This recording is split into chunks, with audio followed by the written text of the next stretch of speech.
Have you ever practiced holding your breath underwater to swim longer? If you have, pause for just a moment. Because today, I want to share with you 3 dangerous mistakes that many swimmers, especially older swimmers, often make. And knowing these could help you not only swim better, but also stay safe. Hello, my friends. I'm truly glad you're here. If you're anything like me, you probably love that feeling of being in the water, light, free, as if every burden on your shoulders suddenly disappears.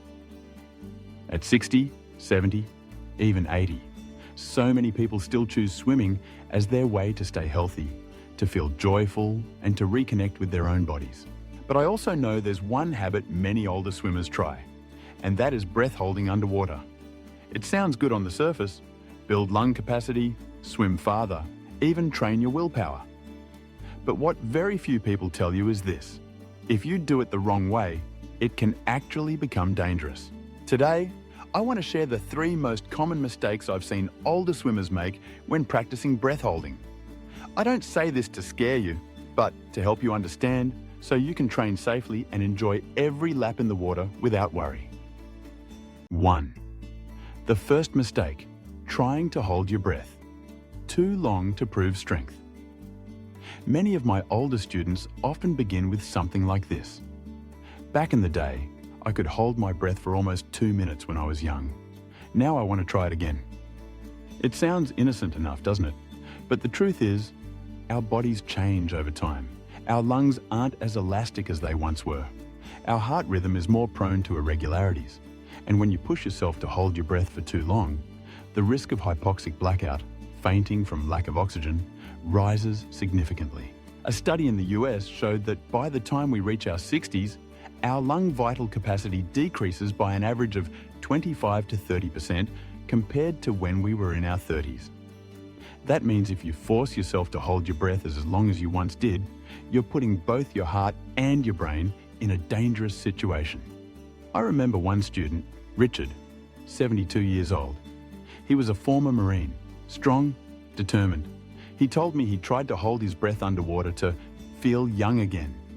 He pushed himself for over 1.5 minutes and nearly blacked out when he surfaced. That experience changed him. He realized that training isn't about proving anything. It's about connection and keeping your body safe. The message here is this: don't let your past dictate your present. Your body today deserves listening, not forcing. 2. The second mistake: not exhaling underwater. Holding air in your lungs too long. This is a mistake that more than 70% of my older students make when I coach them. They think, if I fill my lungs completely and just hold it in, I'll last longer.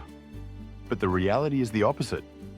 When you trap carbon dioxide, CO2, in your lungs without exhaling gradually, the pressure inside your chest increases. Your heart has to work harder. Soon you start to feel tightness in your chest, anxiety, and even panic. Respiratory doctors explain it this way: it's the buildup of CO2, not the lack of oxygen, that makes you feel like you're suffocating. In other words, when you don't exhale, your brain interprets it as danger and sends out panic signals. I often compare it to keeping smoke inside a room without opening a window. At first, you think you're fine, but soon the smoke overwhelms you and breathing becomes unbearable. The right way: exhale slowly and steadily underwater, like a stream of tiny bubbles, and only inhale quickly when you turn your head up. Not only will this make your lungs healthier, but it will also help your mind feel calmer and more relaxed. 3. The third mistake: practicing breath holding alone without supervision. This is the most dangerous mistake, and sadly, it's one many people make. They get into a pool or into the ocean and practice holding their breath underwater, all by themselves. No one nearby, no one even aware of what they're doing. The risk is this: if you black out, it can happen in just a few seconds, and no one would notice in time.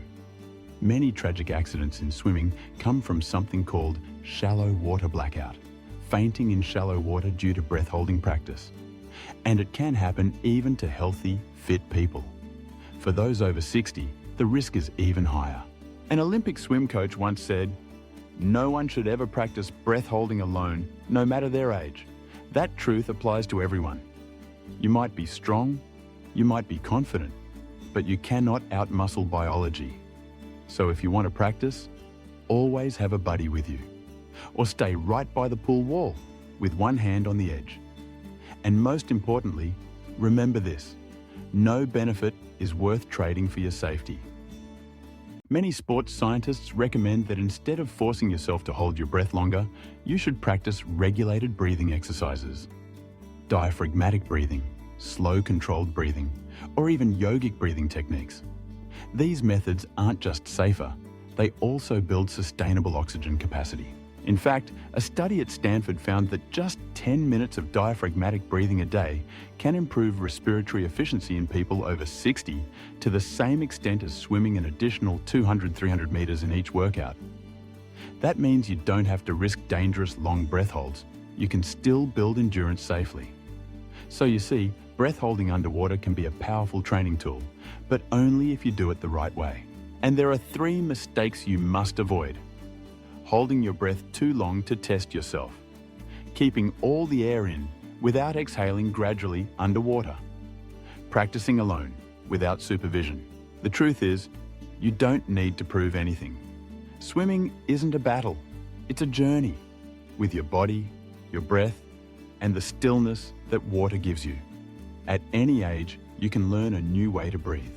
And each correct breath, each safe lap, is truly a gift for your heart, your lungs, and your soul. Have you ever tried practicing breath holding?